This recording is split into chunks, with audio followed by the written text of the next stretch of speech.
to Benjamin Zulu Show. And this lovely evening, we want to talk about the reasons why you know that he is lying through the habits he's doing on that phone.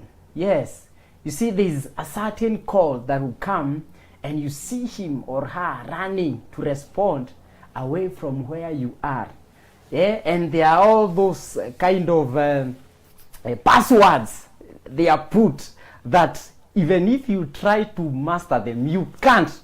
Even if you try, you can't. And that is what we want to talk about. And the coach himself is here with us. Yes, sir.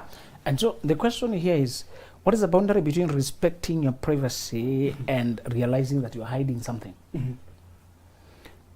There's a time we discussed in another show the difference between secrecy and privacy. Mm. We said that your relationship should be private in terms of the world should not know our business, but it should not be secret in that knowing whether we're in a relationship. So there's a lady who was asking, why don't many guys wear rings? And we were telling her that sometimes it's the ceremony, the manner in which you entered marriage. If you used a ceremony that puts on rings, if a person now, you put rings on each other and they remove, then you can ask them why they remove. But if you just sneaked in, and there was no ceremony, people underrate ceremonies because they don't understand the influence of beginnings. The way you enter something matters. It sets the tempo, it sets the speed, sets the temperature. The energy with which you enter marriage will dictate many things, and we are picking the phone alongside 3 others that will also revolve. The phone is a personal asset that a lot of your things cross by there. The things you're doing. Nowadays, we know it's not just a communication, it's a calculator, it's a watch, it's an alarm, it's a Google map, it's email, it's many things in one. Yeah. So we are using it to show you what other things in your life, in that marriage, become parameters, pillars, places of stability or instability. Even when the love is sincere, the walling must be stable. Yeah. Even when the love is right. The structures, the way we build our lives around it will either keep it sacred or collapse it. And small things, small foxes, if they are not caught, they will damage the farm. It's not even the huge fox that you would have told is that the small ones. The small foxes. One of the pillars is, in what manner did you enter? Did you negotiate a standard, a constitution, an expectation, a level of treatment? Or were you too carried emotionally, just thinking of bed sheets and bedroom? So you're not thinking and right. Breathing and my brother, avoid intense emotions when you're making contracts of life. Generally. You wouldn't get drunk when you're signing a big deal, would you? No. Even if they're buying you the whiskey for free, in fact, say, you become suspicious. Yes. What's happening here? When sellers are selling you multi-millions, something that you are investing in your life, Yes. you are very careful not to take indirect bribes. Yes. If you are negotiating next week and this week they offer you free trip to Madagascar. You know, in politics, when a certain company lands that a bill that affects them is being voted on next week, they can start throwing around treats for free to the members of parliament to soften them indirectly. It's called fattening for slaughter. They want to put you in their minds and give you, just we say, generosity. Generosity. Yes. And they're offering you free grants, and so that next week you vote in their favor. How come you're very careful when it's money being exchanged? Yes. To maintain your neutrality. And while there is civility and courtesy in talking, you're not committing too much. Yeah. Because you want to protect your interests. Yes. When you are buying a land, a car, you're very careful with the way you handle the relationship with the seller. Lest you get swayed and swindled. Yes. Swayed emotionally, swayed mentally, swindled financially, Yes. swindled for life. Mm. Let me remind you again, it's not money and it's not life. I mean, it's not love. It's not the romance, it's not the assets, it's not the money you're paying. The real thing you are transacting is time, it's life. Life. You marry the wrong person and they spend your 10 years in rat race. Yeah. You're in serious problem. Those 10 years are gone in rat race. You know? And I told you another sinister thing that has been sneaked in our culture to waste us totally. The baby mama thing. They run around trying to cooperate with uncooperative people. They take away mental, they strain you mentally and they consume your time for years. But is there anybody highlighting it? No, it looks normal. This person has a baby daddy who is this way. Oh, this guy is a baby daddy. So, oh, this guy. So we have normalized it in our culture as if it's normal. My brother, I talked to one guy who does that plays this Nick Kwach, Isis Steven. They do the play, the Ninini drama about baby mama, baby daddy. And he was telling my brother that thing is a hell. We act it to warn people. You cannot have peace. You're no longer friends, but you are forced to collaborate. Now, being forced to work together with an enemy. Because you are tied permanently in a project called a child. The one thing I want you to learn is the reason the phone becomes the epicenter of stress is that you did not set the pillars. And I'll tell you several of them. And one of the pillars is the degree of transparency you expect. You discuss it expressly. But if you get drunk during negotiations, you will skip that part. If you get bribed with sex, my brother, sex outside marriage blinds you. It's a bribe. It's a bribe. It's a bribe. It creates false intimacy. Now you're already in love. You're so You're my person. you feel so deeply connected. You forget that there are areas critical to life that have not been discussed. When you don't have sex, you maintain your right to walk out if the deal does not work out. It may sound poetic, but it's true. If you do not accept bribe, you maintain your right to walk out if the deal does not work out. Yes. But if you start eating the goodies, you are already tired, and because it's a secret, you can't broadcast it. You are entangled. You try to walk You've out. received a bribe. You try to walk out, like say, Yes, they pull I'll out. expose you. Exactly. You can't leave after you have used me. My brother, it is for your good. God meant it for our good when he said date right. Do it my way, sexual purity. In fact, the thing with God, he wanted us to be virgins, pure, undefiled. But we are departing so far from his standards that we are suffering consequences and wondering why is marriage not working? It's because we have departed from the manual of the one who manufactured it. The first rule I want you to know why a phone becomes because you did not agree we shall be open to each other. I don't know whether it was a skit or true, but the priest said in the vows for the man to say, I will love you with everything I have, including my phone. And the guy could not say my phone. And I said, that's a depicting of how people marry. Why are you marrying when there's a part of your life that I can't see? How do we become one when segments of you are in hiding? And I asked you the other day why you'd hide your phone and allow me to cook for you. If you don't trust me, why would you eat my food? Why would you remove your clothes, close the door, shut out the lights, and close your eyes and sleep And yet you don't in the trust presence of a person you don't trust? They are trying to kill you. When it's dark and you are naked and you are asleep, I mean, if this person is so dangerous, why did you go as far as to remove your clothes? Switch off the lights. Yes. Go to the door. Sleep. What is more precious, the phone or your life? My life. if I can cook the food and mix it for you without you seeing, and you actually eat it, Yeah.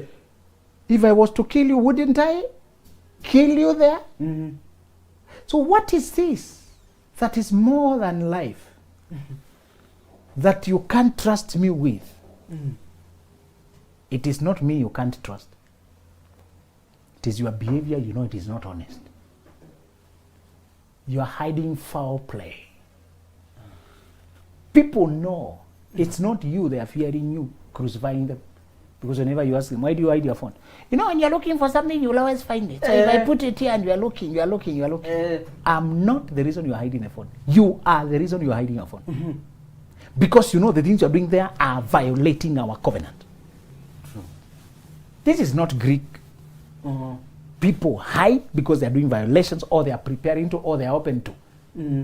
You know, sometimes when you flirt with the people, you don't know next time they will start chatting. Yeah. Okay? Be careful. So you don't want like a message to Yes. flop up there and your wife is busy with your phone. When you behave suggestively with the girls out here, you don't know at what moment Yes. they will. It keeps you on tension. Because you can't keep, they don't know that you're at home. And some of them don't care, really. They're pressed by their needs. Mm-hmm. They want some bus fare. They want some money. Yeah. And you entered that kind of interaction with them. Yes. So you are afraid that all the things you did out there might drop Yes. at the wrong time. Yeah. So you hide, and the Bible says the wicked run when nobody is pursuing them. Yes. So you'll be running when nobody is pursuing, because your fear tells you your sin will find you out. Yes. So people hide, even if right now they are not doing. Their manner of interaction with the opposite sex is inviting, is suggestive, is violating, is wrong, is not sincere. And that opposite sex might catch up and follow up. Mm-hmm. That's saying that if you steal with a boy, you stop crying when he dies. Because you're not sure. If you have to steal, don't steal with a boy. Yes. He will keep you with tension forever. Yes. He might, that employee who saw the manager stealing chicken. Yeah. The manager was doing a funny thing, was stealing chicken, eating it. Mm-hmm. And the staff, the junior staff saw it. Now from there, the manager could not tell this employee anything. He became a slave. Why are you sleeping during the day? Remember the chicken. You did not come yesterday. Remember the chicken. Because she will report you. You'll be fired. Yes. Over chicken. Yes. So now she has something to hold you hostage. Yeah. Whenever you flirt with the people, you are giving them power to hold you hostage. That you will never sleep in peace. You even wake up like a thief. You know, you're supposed to wake up in a manner that is dignified.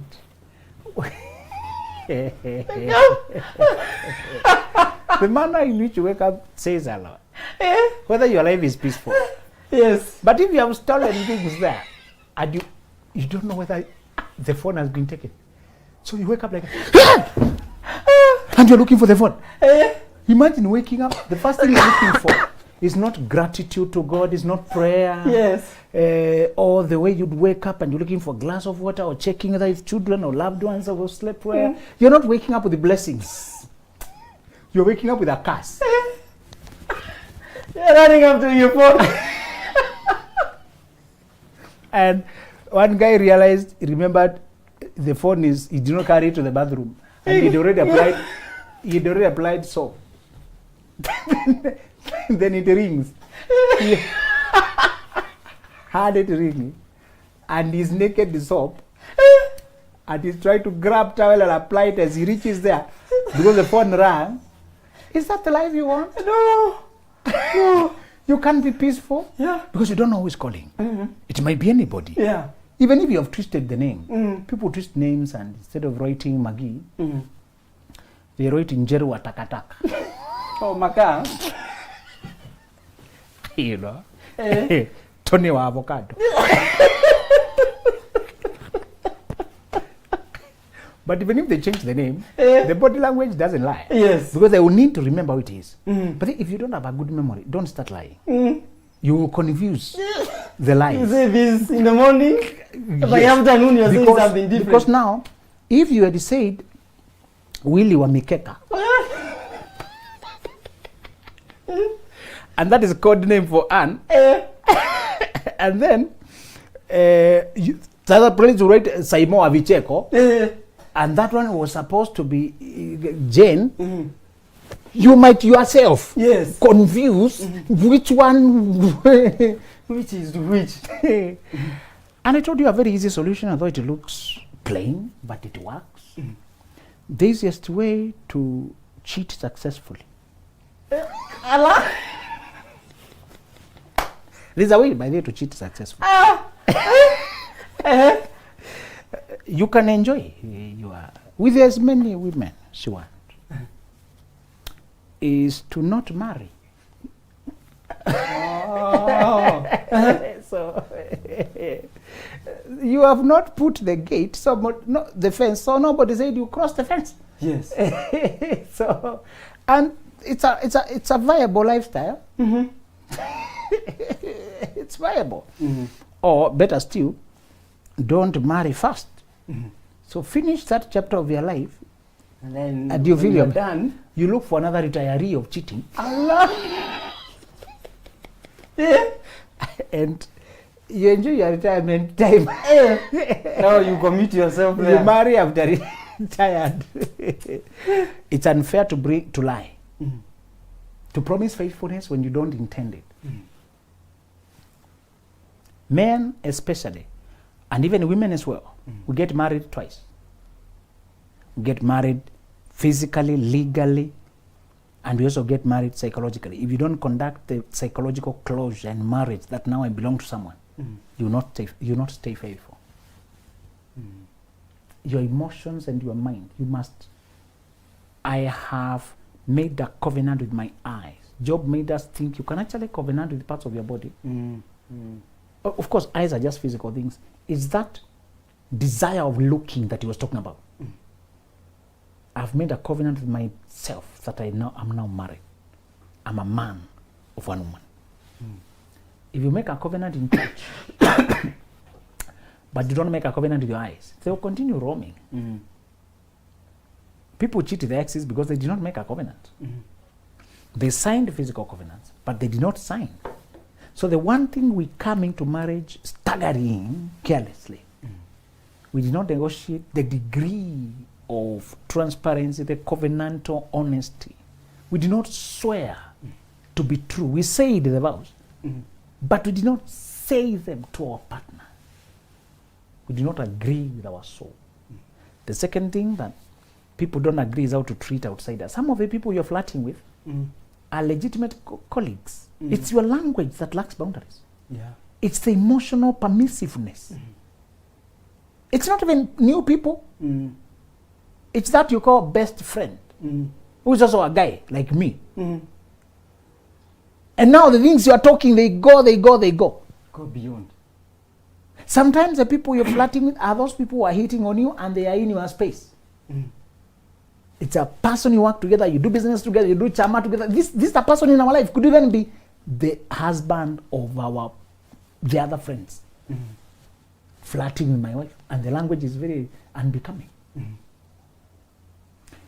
It's not always the sidekick or side chick things. It's you who does not have firm boundary and a decision not to invite outside affection. How do you set those boundaries? Some of them are stated, others are agreed upon without expressly being said. I see how you live and we affirm it together. Some things we do not need to say, rule number 12.1, rule number 12.3, 13.1. No. The rules were in agreement. It could be in conversations. When you're dating, you converse. You hear people talking about flirting and say, you see, flirting is disrespectful because me and you started by flirting. We went fall in love and we married. How can you tell me when you're flirting with another person, you're only talking? We also started then only talking, in that sense. Here we are married. Yeah. How far will you go? And I know how far we went with the same flirting. How can you call people the same special names you call me? How special am I? How can you give them the same fondness of language? Is in that thing exclusive to me? The thing here is to say, the rule number 2 that you needed is how do we handle outsiders? The first one was transparency. Yeah. Can I access my phone? Can you trust me with your information? Number 2, how are we going to handle people we are not married to? I cannot find a guy who spent a whole day with my wife there chatting when I'm coming in the evening. They had a good day. Just a random friend they had back then. I'm not saying it's always bad. I'm saying the nature of relationship, is it comfortable? Yeah. You can see body language. Of course, I don't marry you and ask you to cut off every friend you had. Really, if you ask a woman to cut off, she will overwhelm you. If you cut off everybody she used to talk to, now you remain the only person she can talk to, you will run. True. I agree. People have too much to say. Don't stop them. Yes. Saying them. You come from here so tired to realize now the mountain of words had been waiting for you. Yes. 10 stories. And you're supposed to listen attentively.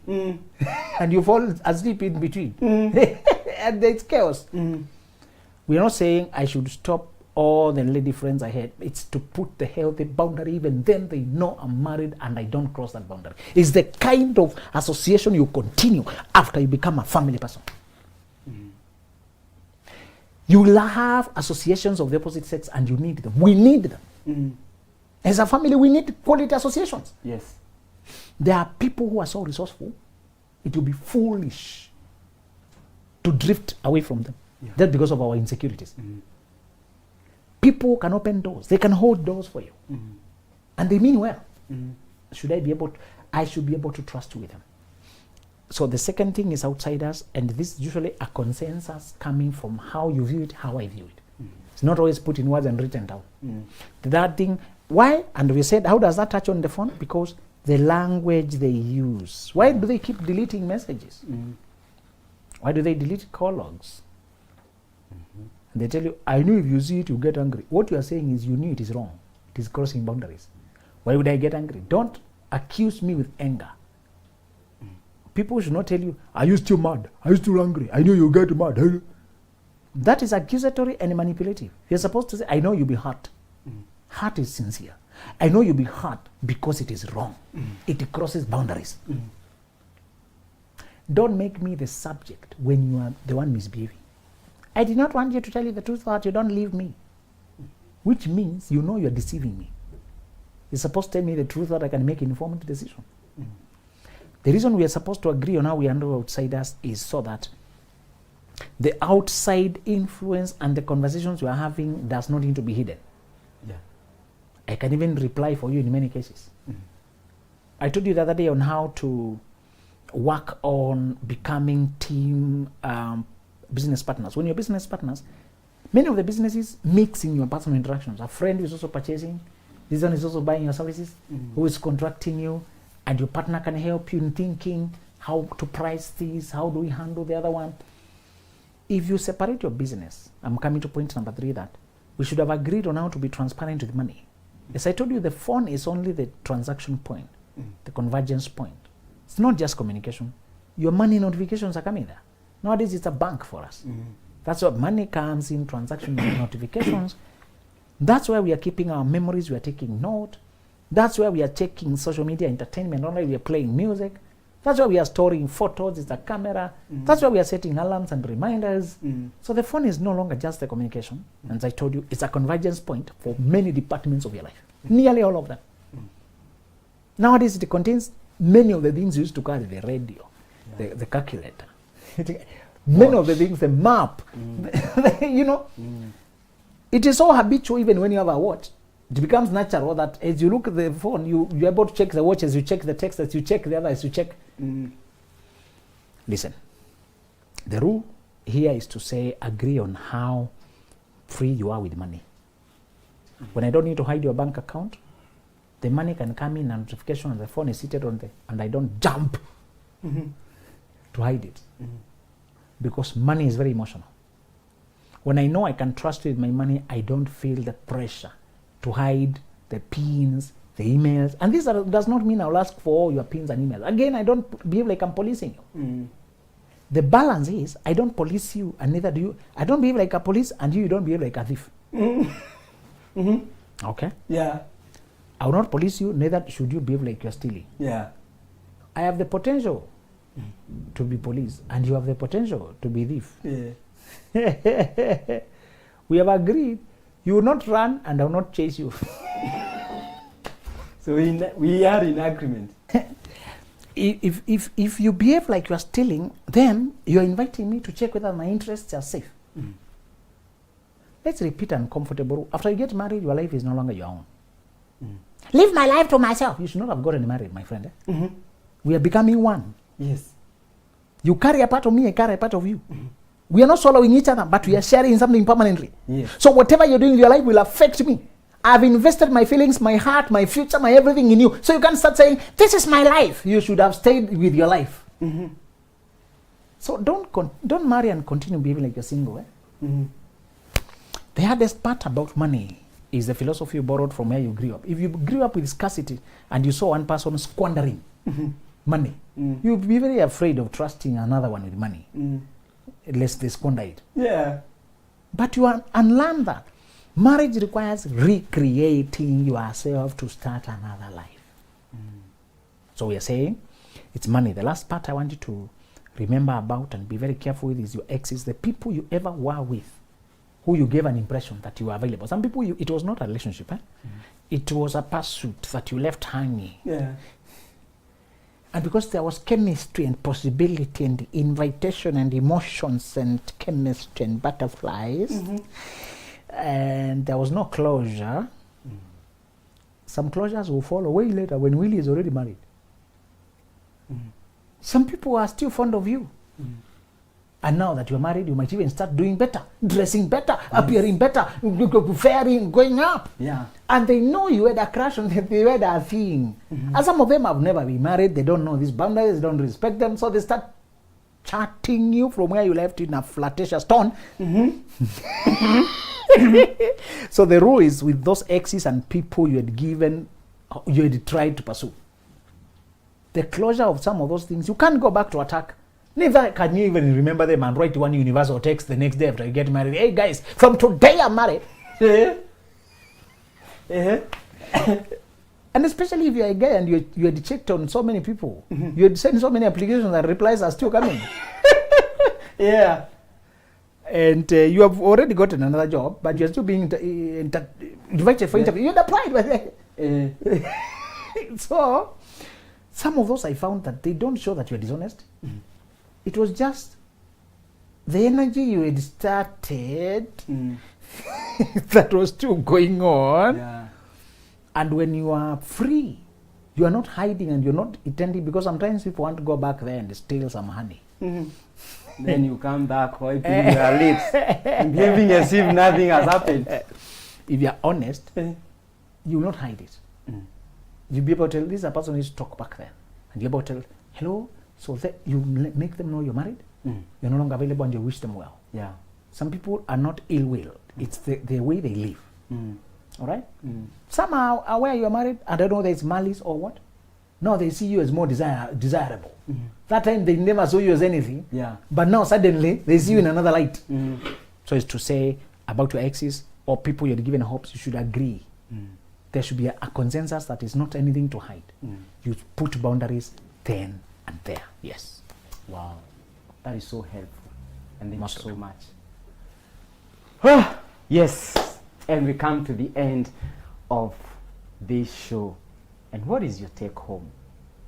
Have you set up those boundaries? If there are no boundaries, kindly make sure that you set some boundaries so that all can go on well. Thank you so much and see you on the next.